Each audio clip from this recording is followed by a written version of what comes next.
In this video, we will be covering the main screen layout of the PRC 700 control. To begin, the PRC 700 control is powered on by powering on the press. Turn the power switch of the press to the on position and wait just a few moments for the PRC 700 control to complete the loading sequence. The PRC 700 control is fully equipped with touch screen capabilities. To navigate through the control, you can place your finger on the control and drag. Or to make selections, simply double-tap the screen with your finger. The lower portion of the control is divided into 4 quadrants. These quadrants are the curved screen, dataset screen, input screen, and process output screen. These quadrants are reviewed in greater detail in their respective videos. To expand or shrink any of the quadrants, place your finger on the gray circle in the middle of the screen and drag your finger in any direction. We will focus on the information displayed on the top of the PRC 700 screen. This area of the screen is referred to as the text output screen or header screen.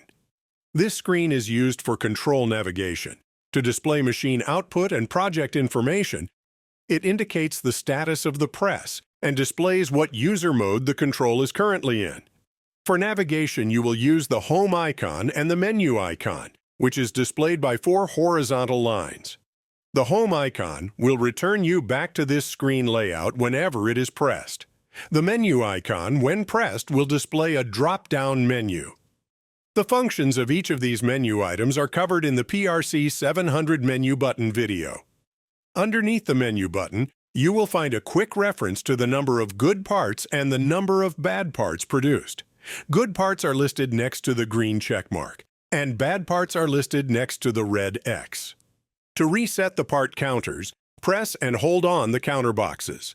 A window will pop up giving you the option to reset all counters, reset the OK counter, reset the not OK counter, edit the pre-selection counter, or reset the pre-selection counter. Located just to the left of the home and menu icons is a time and date stamp. In the center of the header screen, the user who is logged in is displayed at the top center. Below, you will find the program number and the dataset the program is part of. On the very bottom line, you will find the press status. This line displays if the press is ready or if any errors have occurred. On the far left side of the header screen, you will find all the machine output information.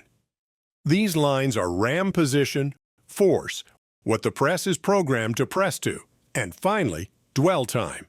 The icon located next to the machine output information displays the connection status. The colors displayed will be green if the press is connected and ready to press, or red if the press is not connected.